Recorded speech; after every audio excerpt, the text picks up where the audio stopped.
Atos dos Apóstolos, capítulo 1.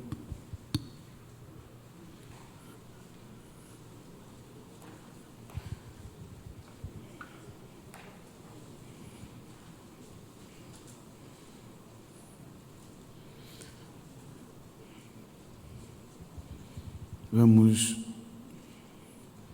ler o texto muito conhecido,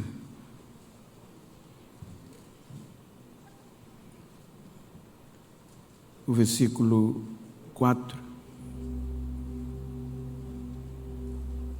por diante diz: certa ocasião, enquanto comiam com eles, deu-lhes esta ordem: não saiam de Jerusalém, mas esperem pela promessa de meu Pai, do qual lhes falei. Pois João batizou com água, mas dentro de poucos dias vocês serão batizados com o Espírito Santo. Amém? Queiram estar sentados. Em outras versões, eu estou utilizando a NVI, Nova Versão Internacional. Não saiam de Jerusalém, segundo João Ferreira, até que do alto sejais revestido do poder.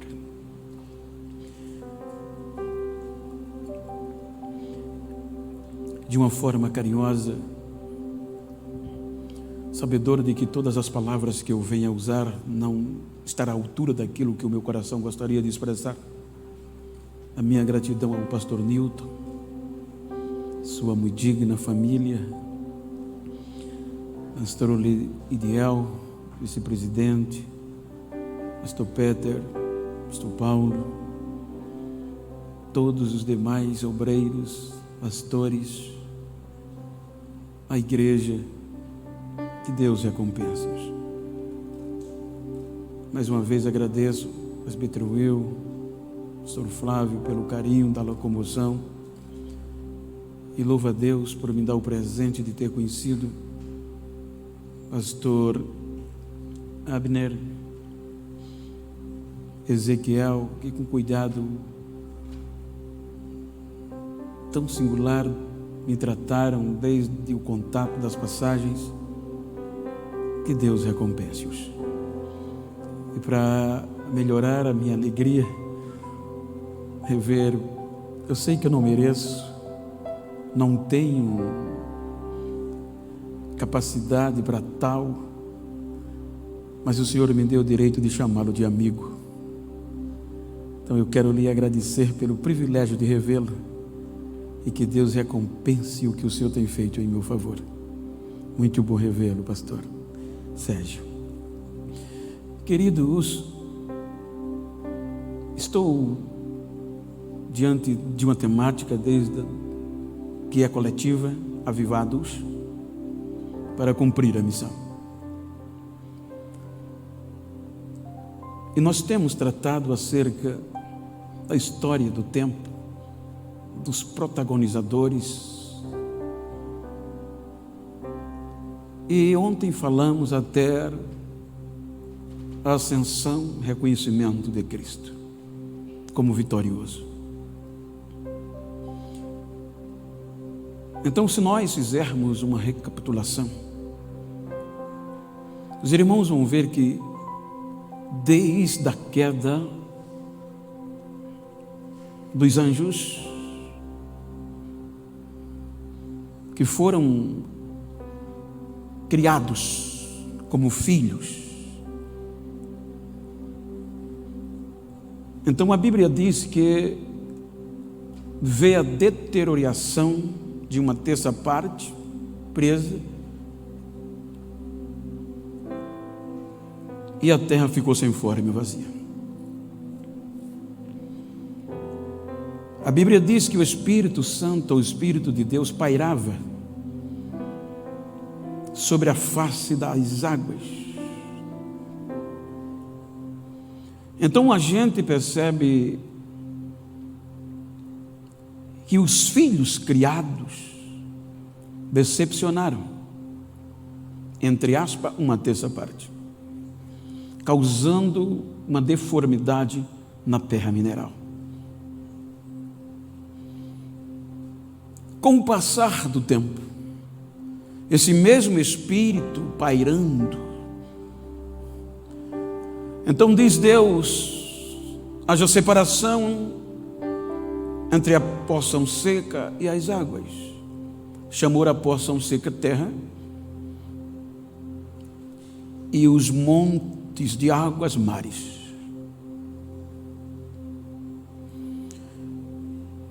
Então agora Deus resolve formar filhos por formação. E vem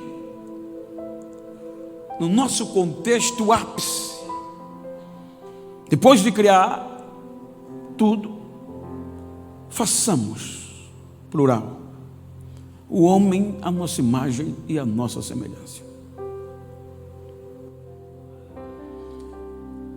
Então agora Deus vai formar filhos por formação, o homem.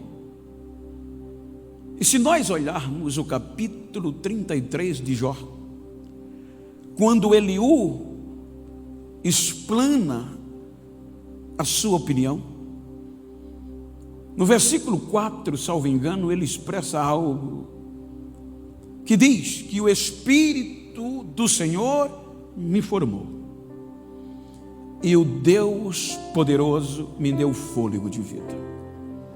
Distingue formação e fôlego. Então veja que foi o Espírito Santo, com base no texto, que formou.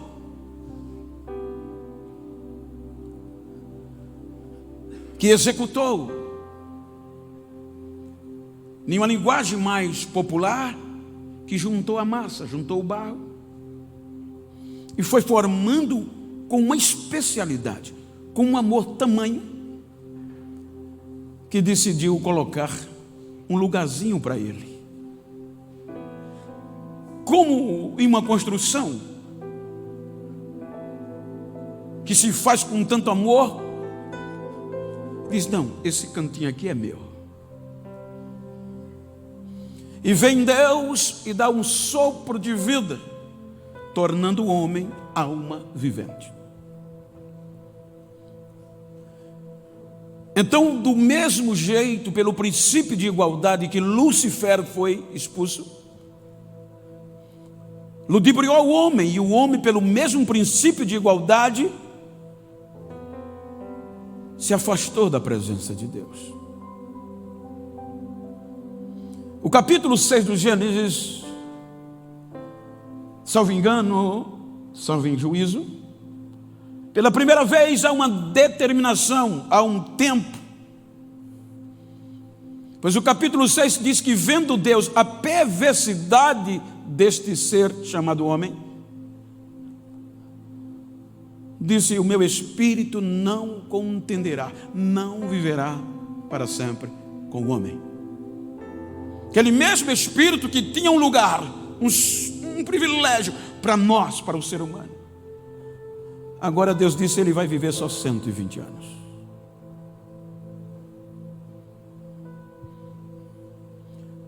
Então você percebe que a partir daqui vem um novo impacto mundial, o dilúvio. A terra mineral foi deformada e agora a terra natural é impactada com as águas do dilúvio. Então veja que eu comecei o sermão no primeiro dia com este amor. Por isso no capítulo 8 do Gênesis, aí Deus tira o homem da arca. Toda a terra havia sido coberta pelas águas. As águas baixam e Deus tira Noé e sua família, 8 almas, preservada por este amor. No capítulo 11, essa mesma geração frustra, decepciona. Aí vem a diversidade de línguas, e eles se espalham. Então eu disse que no meio do caos, Deus eleva esse projeto transcultural por meio de Abraão, com o objetivo de trazer de volta todas as nações. Então os irmãos hão de convir que com o passar do tempo, esse Espírito que como nós, por exemplo, eu, pela misericórdia de Deus e as vossas orações, eu viajo muito. E às vezes, como hoje, esses dias, estou em lugares que muitos gostariam de estar, pela beleza, o cuidado, o conforto. Mas por mais humilde que seja a minha cama, a minha casa, o meu quarto, é a melhor viagem que eu faço, é quando eu volto para casa. Por mais luxuoso que seja o cuidado, mas quando eu volto para casa, eu volto falando línguas estranhas. Agora, o Espírito não vivia no homem, por conta da sua perversidade. Então, por meio deste projeto, ele começa a voltar, mas de forma específica. Ele vem com os profetas que Deus mandou Moisés separar para cumprir a sua missão, ajudá-lo. Ele vinha, agia e voltava.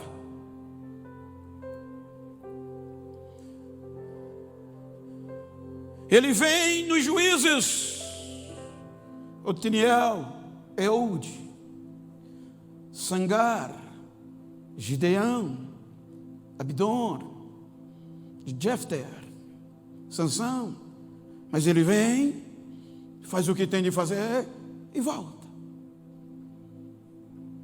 Pois o desejo, a vontade, vamos conjecturar para os nossos sentimentos, era ele vir e ficar, que ele nos formou com tanto amor, e o seu lugar ficou vazio por conta da perversidade humana. Vem a monarquia, ele vem sobre Saul, Saul profetiza e ele vai. Um dos melhores momentos é que aparece um jovem que sabia o chamar. Quando Davi adorava, ele vinha, mas não permanecia, voltava.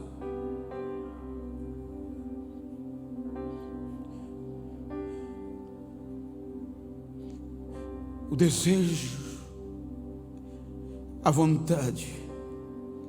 Veja que os filhos por criação decepcionaram.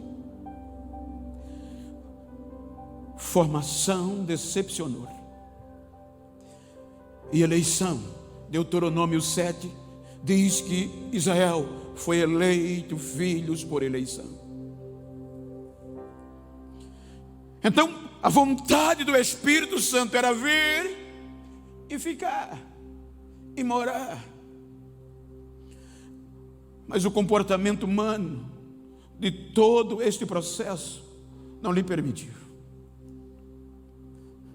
Aí Deus, como preguei ontem, gera um filho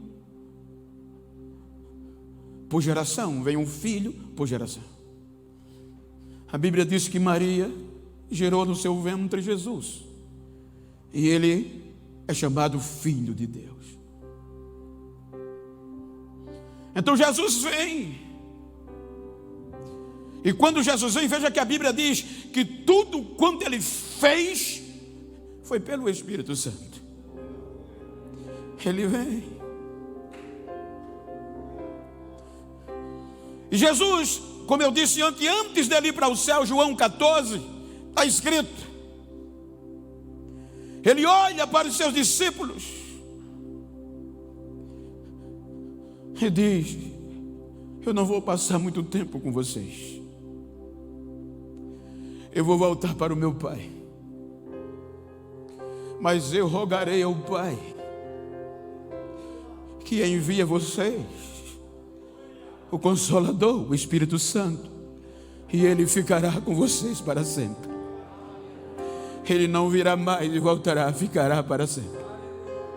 A promessa que o meu Pai fez foi que ia derramar do seu Espírito sobre toda a carne, e eu vou pedir a Ele pela sua promessa. Ele vence, como eu concluí ontem, recebido e adorado nos céus.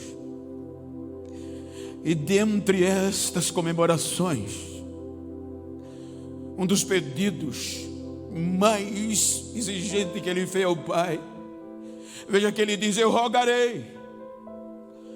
O rogar no contexto aramaico quer dizer, mesmo que a resposta seja não, mesmo assim eu pedirei. Então a Bíblia diz que com 50 dias após a sua ascensão, estando os seus discípulos reunidos em Jerusalém, cumprindo o que ele disse: não saiam de Jerusalém até que do alto seja revestido do poder. Estando eles em Jerusalém, não se consegue cumprir a missão sem este avivamento. A Bíblia diz que o Espírito Santo vem com aquela alegria. Eu vou da forma humana, dizendo: agora eu venho e vou ocupar o meu lugar que há tanto tempo ficou vazio. Agora eu venho, porque o homem é justificado pelo Cristo que venceu. Agora eu venho e venho. E aquele grupo de ignorantes, aquele grupo de pessoas, de homens que não tinham gabaritos para fazer e cumprir a sua missão pelo seu conhecimento, agora são cheios do Espírito Santo. O avivamento eclode dentro de Jerusalém. Agora aquele grupo de homens, mulheres, que estavam amedrontados pela represária, que estavam atemorizados pelas notícias e pela decepção, agora são movidos a sair do cenáculo e invadir Jerusalém com uma missão: dizer que Jesus estava vivo, dizer que Jesus batizava, salvava, curava, e ele foi, mas ia voltar.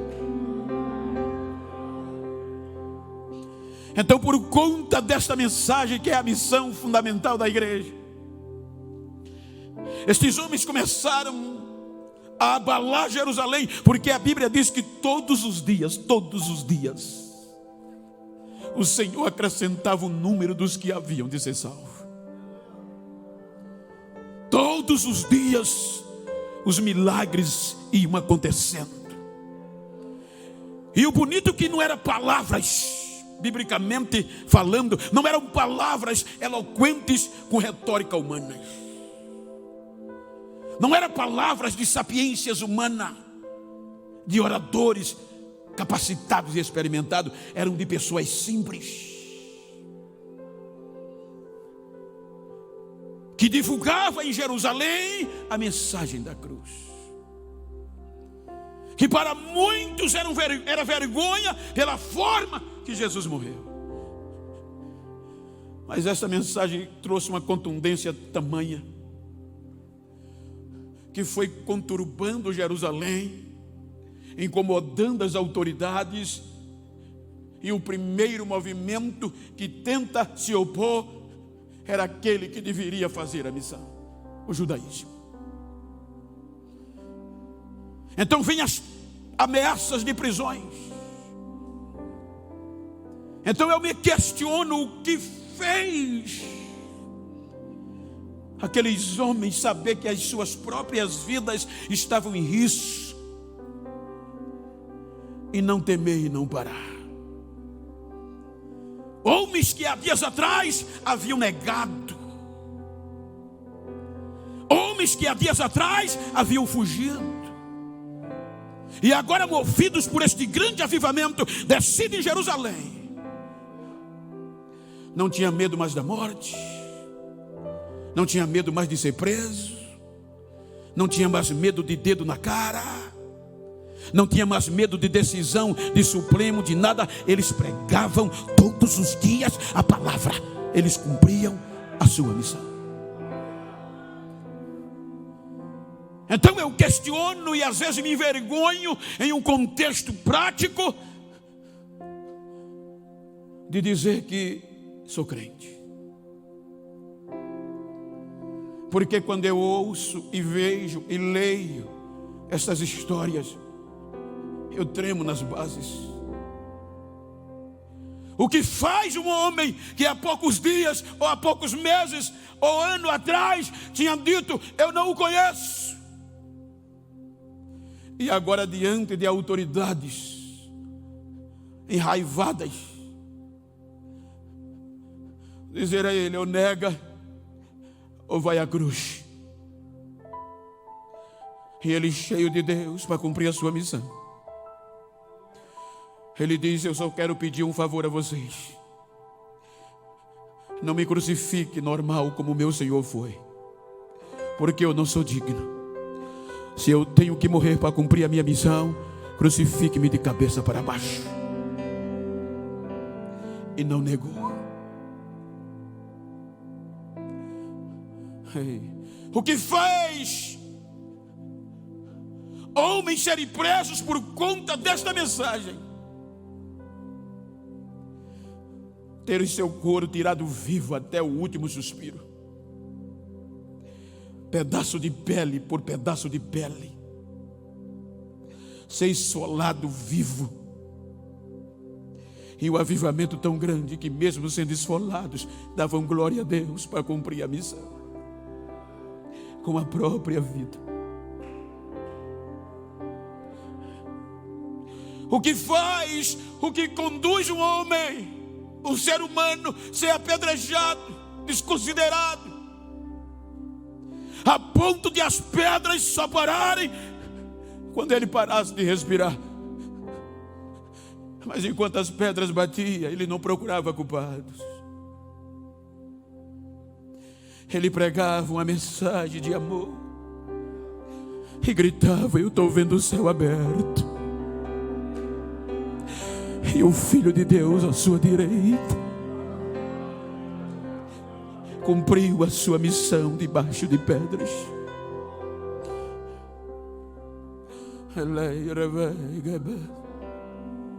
O que faz um homem, o que leva um cristão polido, o que faz uma autoridade didática extremista em relação ao fariseísmo, o que faz um homem conhecedor de culturas gerais, o que faz um ser humano conhecedor da lei, vírgula por vírgula, o que fez este homem conhecedor de direito e filosofia, perseguidor de cristãos, não resistia à palavra dos ignorantes e tentar prendê-los depois de arrastá-los. O próprio Jesus descer e dizer, você vai ser para mim o vaso escolhido. O que é que a mente humana não é capaz de fazer? Um homem que estava no ápice da fama, do reconhecimento, agora vem a palavra que era vergonha, e automaticamente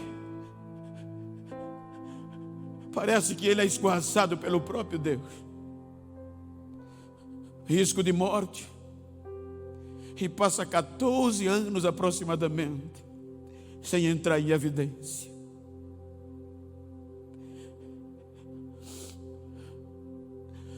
Nada faz um crente avivado desistir, gente.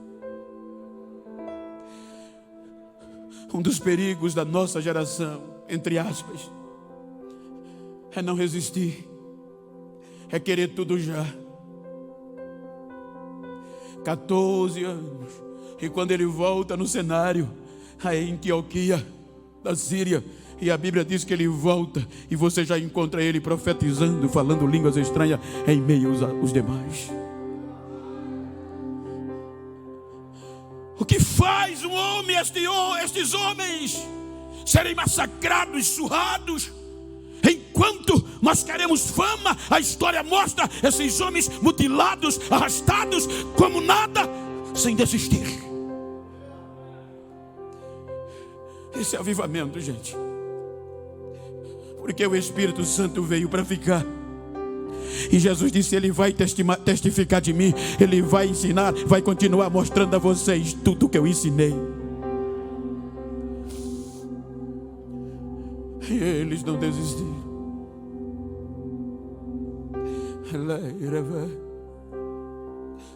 Agora Israel rejeitou. Esse direito era para os eleitos, filhos eleitos. Mas eles não quiseram.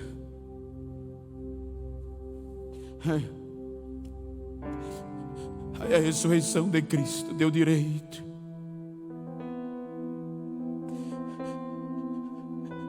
A ele adotar uma geração de filhos. Já que os eleitos não quiseram. Aí Paulo, escrevendo aos Efésios, ele diz que nós gentios somos eleitos como filhos.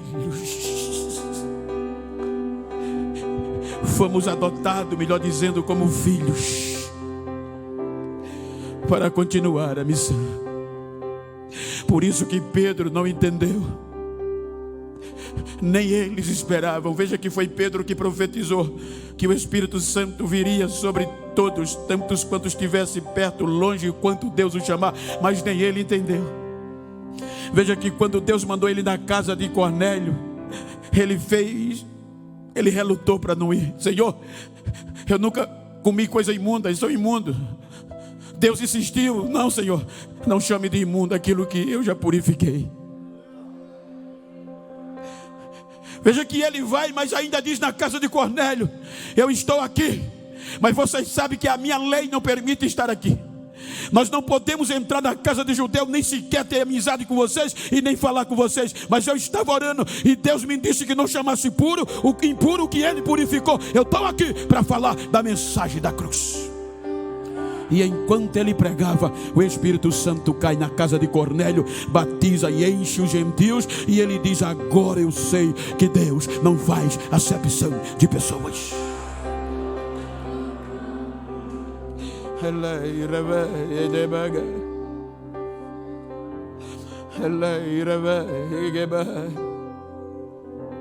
Paulo, antes de ser decapitado, ele diz uma mensagem aos gentios em Roma. Ele diz no capítulo 11 o que Deus, por meio de Cristo, fez por nós. Em outras palavras, vocês não mereciam. Vocês eram um zambujeiro bravo. Não tinha como você participar desse projeto do mesmo jeito que o zambujeiro bravo não tem capacidade, não tem condições na ótica da flora, na ótica da capacidade humana de ser enxertado da oliveira verdadeira. Veja que ele diz: contra a própria natureza. Nem a natureza permitia ou permite.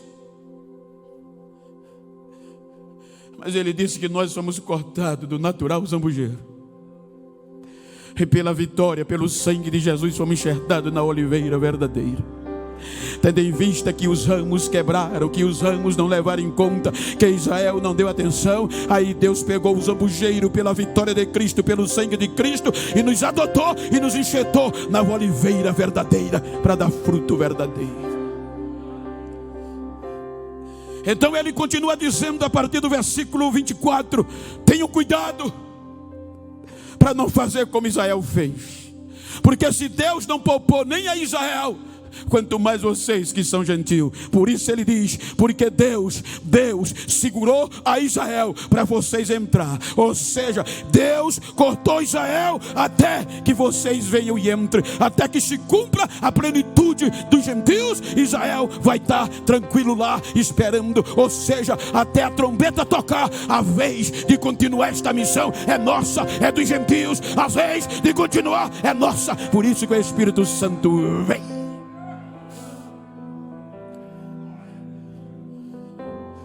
O que fez aquele povo contra tudo e contra todos? Invadir Jerusalém, Judeia, Samaria e a Ásia. Movidos por este grande avivamento. Movidos por este Espírito que agora veio para ficar. Movimentos se levantaram religiosos. Os 3 primeiros séculos desta geração foi causticante. Além das prisões, das mortes, da perseguição,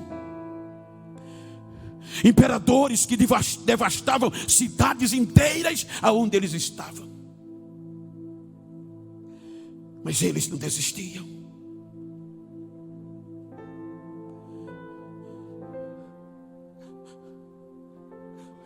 Dogmas a ser cumpridos,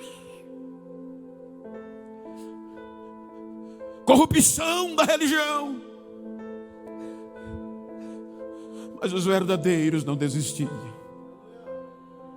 Jovens que eram colocados em balcões, engrenagem na cabeça e nos pés, como se fosse espremer caldo de cana. Pés amarrados, mãos amarradas, um algoz girando a corrente para um outro lado, a catraca, e o outro para o outro. A história do cristianismo diz que deslocavam-se articulações, joelhos, clavículas, que muitos cresciam 20 centímetros, gritando de dor, mas não desistiam. Moças e mulheres que os seus seios eram arrancados com matérias ou materiais pontiagudos, mas enquanto arrancavam os nossos seios, elas gritavam: arranque, mas o que está dentro de nós vocês nunca vão conseguir tirar. E não desistiam até cumprir a missão.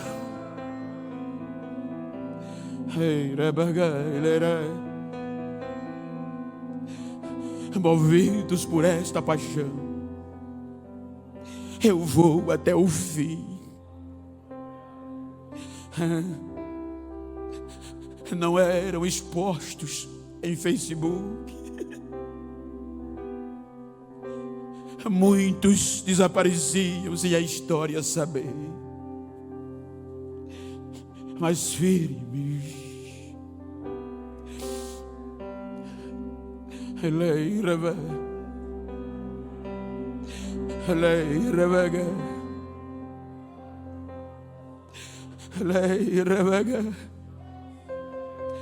o projeto está vivo.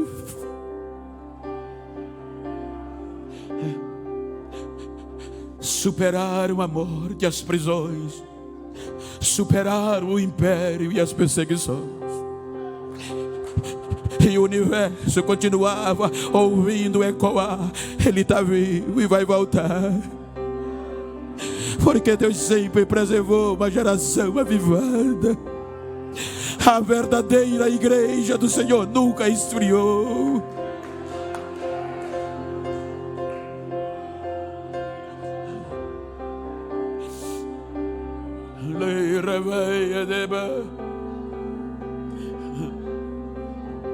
Século 13, Muscalalo tirando as literaturas, as bíblias de circulação. Só quem pode ter acesso é o alto clero. Não conseguiram, porque o Gans Rus mantém uma geração avivada escrevendo literatura. coloca numa estaca e toca fogo, caso não haja retratação. Não posso me retratar. Vocês estão calando o ganso, mas o cisne voa mais longe e ele vem aí.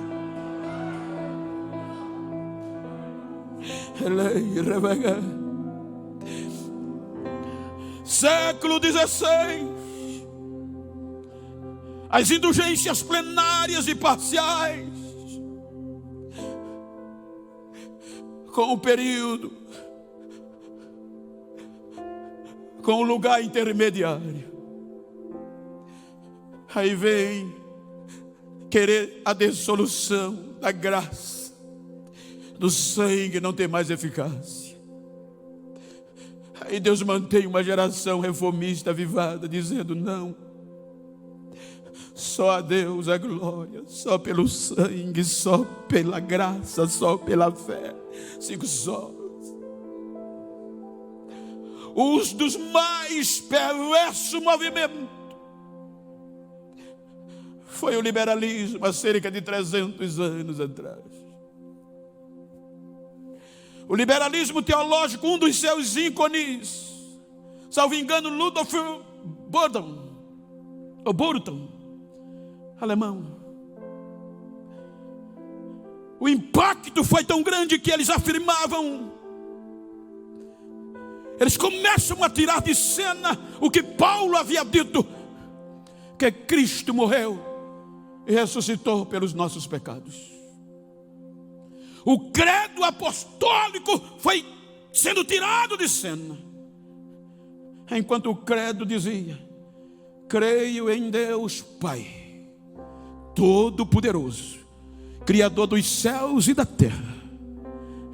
Creio em Jesus, seu Filho, nascido da Virgem Maria, que padeceu pelas mãos de Pôncio Pilato, mas ressuscitou pelos nossos pecados, subiu aos céus, está sentado à direita de Deus e voltará para julgar vivos e os mortos. O liberalismo afirmava que tudo era ilusão. De todo este enredo, só uma coisa era verdade histórica: padeceu nas mãos de Pôncio Pilatos. O liberalismo afirmava que era a loucura dos cristãos e que o fato da ressurreição de Cristo era simplesmente o querigma ou a pregação. Eles tentavam mostrar que era invenção dos cristãos, como por exemplo Elvis Presley está vivo eternamente. Eles queriam comparar, por tanto eles pregar, se tornava verdade, mas não era, porque o cadáver na época não tinha como ressuscitar. Diziam que a veracidade da Bíblia não existia, não acreditava em milagres. Só que o túmulo de Elvis Presley, por mais que ele diga que não, ainda está lá, jaz aqui, mas o túmulo de Jesus está vazio, até hoje ele não está lá.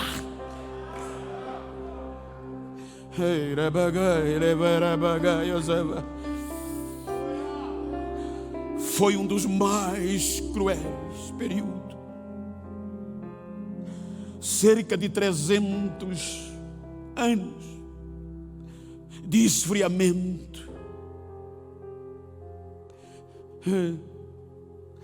O pentecostalismo parece que ia sucumbir. Mas 1904, um jovem de 26 anos, quando a Europa parecia não acreditar mais neste avivamento, é cheio do Espírito Santo, Evan Robert, e a Europa, sobretudo o país de Gales, foi sacudido por um poder missionário tão grande, ficou tão famoso, não só pelo em um ano, quase 100 mil pessoas aceitaram Jesus, e Jesus batizava. A história diz que os cultos que eles promoviam só tinha hora para começar, mas ninguém sabia a hora que ia terminar. Um país que maioria, cerca de 60% dos seus habitantes trabalhavam em minas de carvão, saíam das minas e já iam direto para o culto. Só ia em casa, tomava banho, dizia a mulher: eu não sei a hora que eu vou voltar. Pegava a família e Jesus ia batizando. E em um ano, quase 100 mil almas aceitaram a Jesus como Salvador.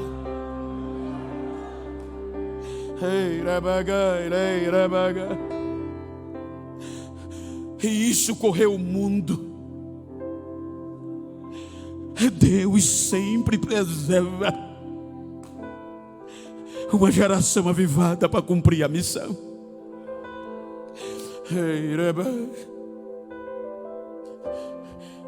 Acontecimentos, revolução da América do Norte,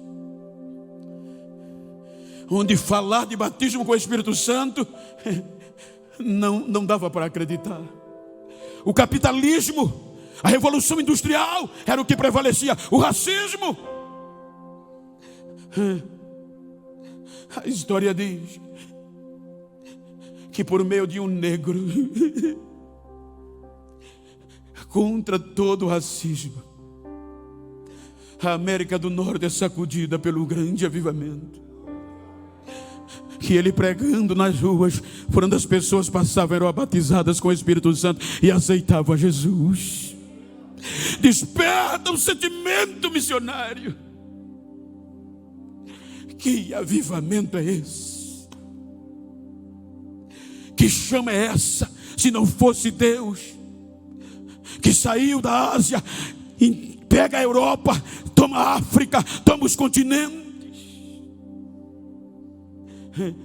E a mensagem que sempre prevaleceu.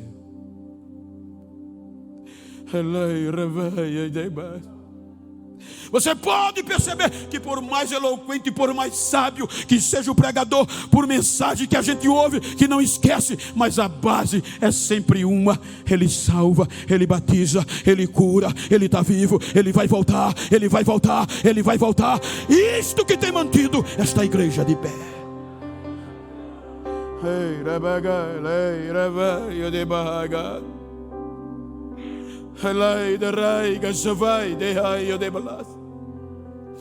O Espírito Santo vem. E agora uma geração adotada.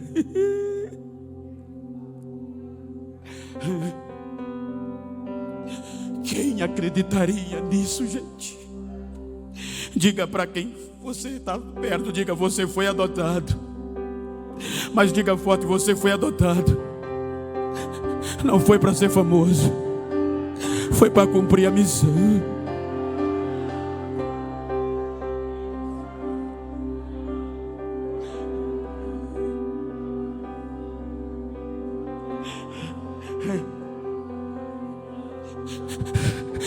Os filhos por criação decepcionaram. Os filhos por formação decepcionou. Os eleitos decepcionaram. Mas o que foi gerado venceu. E nos deu direito de adoção. E agora gosto, o inferno não. A morte, o inferno e o pecado só perdurou até Malaquias. Depois da vitória do gerado Filho de Deus, ele não pode mais. Os adotados têm liberdade de adorar, de pregar aonde tiver que ir.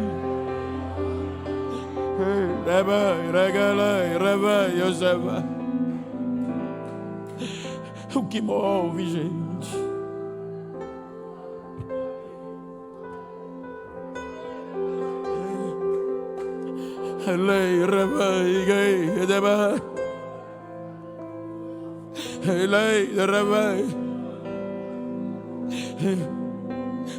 O que os fundadores dessa igreja diriam hoje, vendo o número de cristãos que essa cidade, este município, esse estado tem? Se eles fossem dar ouvidos. Eu acho lindo que não eram homens que têm o que a gente tem. Eram homens Era homem simples.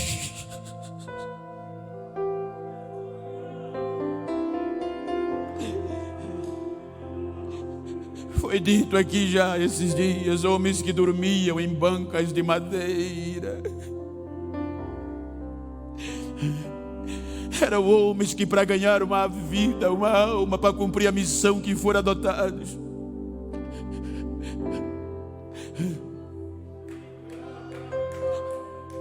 Hoje eu estava almoçando com o pastor Pedro e isso vinha à mente. Com direito de escolha, bife, picanha. Mas eles não. Quando tinha era banana verde. Não tinha direito de escolha, era farinha seca. Era peão na beira das estradas.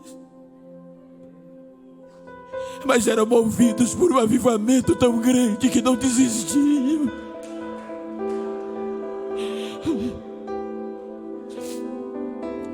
Homens que enfrentavam tiros.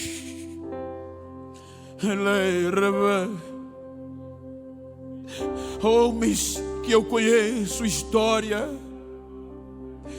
que chegavam em lugares que não era permitido pregar o evangelho, e movidos por este avivamento, não recuavam. Os jagunços diziam com a espingarda na cara: aqui não se pode pregar. E eles retrucavam: só quero dizer que Jesus salva, mas aqui não pode. Eu só quero dizer que Jesus cura, mas aqui não pode. Eu só quero dizer que Jesus liberta, que Jesus batiza e vai voltar. E hoje jagunço e fazendeiro são pastores. Diga comigo: eu não vou desistir. Eu vou cumprir a missão para a qual eu fui adotado para fazer.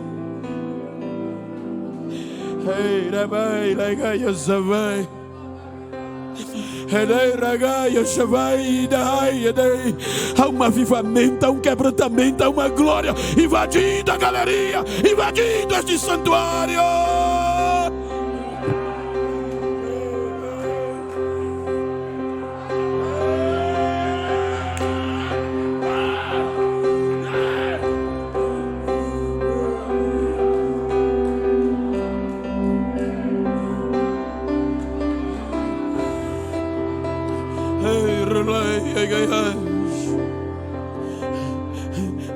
Século XX foi movido por um grande avivamento, meu pastor.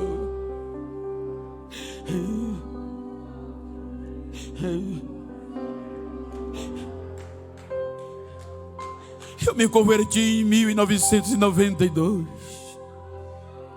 Não sou merecedor de estar falando diante da história e de homens como estes que estão me ladeando. Mas eu ainda pude contemplar pessoas gritando na rua: eu quero Jesus.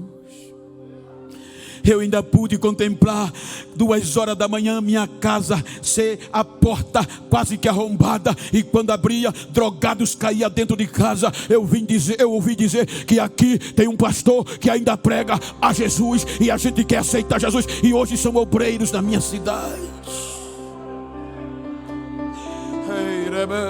Eu ainda contemplei quando as pessoas que zombavam traziam os filhos mortos para a igreja e gritavam: vocês dizem que o Jesus de vocês é vivo. O pastor pegava a criança, dizia: igreja, ora, e não dava 10 minutos, a criança saía saltando, e a família crente aceitando a Jesus. Precisamos trazer de volta este avivamento.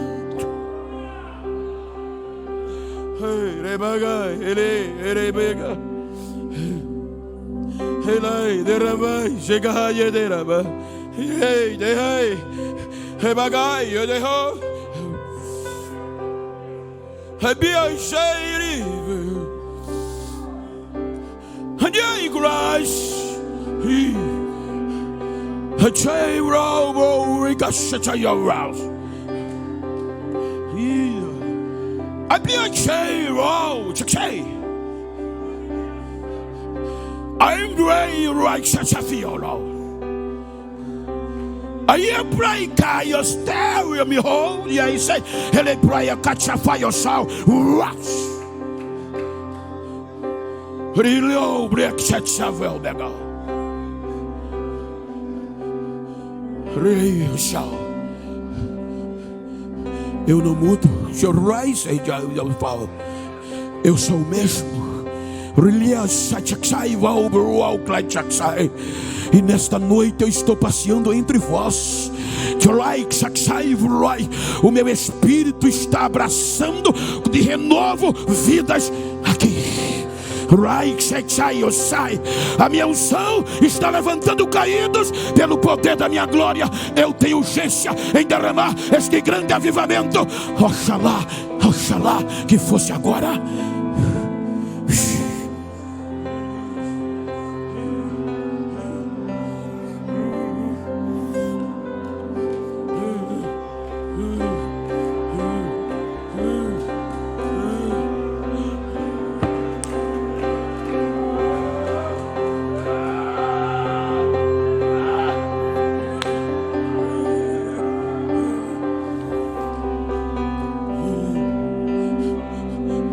Século 21.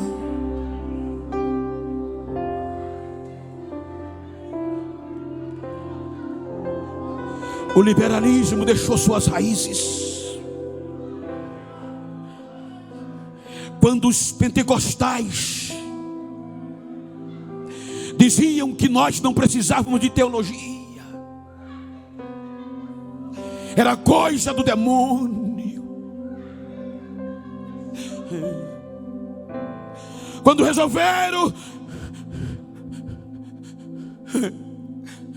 nos enviar para a teologia, os liberais já estavam lá. Aí muitos pentecostais dentro de um ano já perdia a fé, já voltava frio, porque o liberalismo é uma ameaça para missões. O mais que faz é ação social. Mas eu brado com o poder do Espírito Santo para o liberalismo teológico.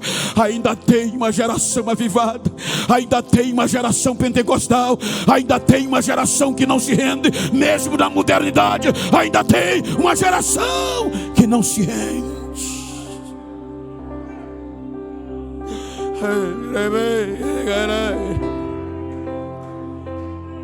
Então diga para quem está ao seu lado: chegou o século 21. Diga: chegou o século 21. E com ela a pós-modernidade. Mas olhe para ele com firmeza e diga: agora é a nossa hora de cumprir a missão. Agora é a nossa hora de avançar.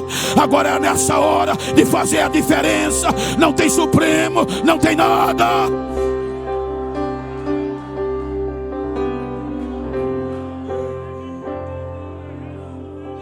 Há cerca de 3 anos atrás, eu ouvi de um pastor influente, numa mesa de jantar, ele dizia: Genival, eu ouvi da boca de um dos maiores ministros do Supremo mais influente, que ele dizia: nós temos que ter cuidado para os evangélicos não tomar conta da nossa nação, senão vai ser ruim. Ei, ministro, a nossa preocupação não é simplesmente só o Brasil geográfico, porque a nossa nação não é daqui. A gente quer levar este Brasil para lá, para a Nova Jerusalém.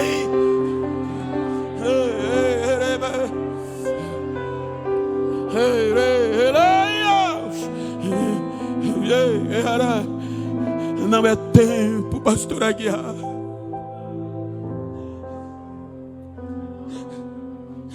Todos os direcionamentos, me permitam os teólogos, todos os dizeres, todos os eventos apontam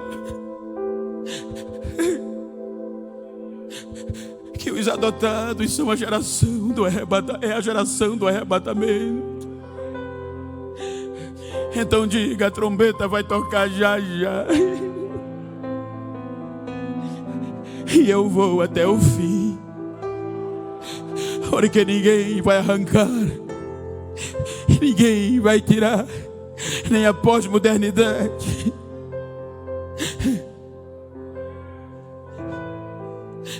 Vai tirar este avivamento, porque o Espírito veio para ficar. Vem, Espírito Santo, meu coração é teu.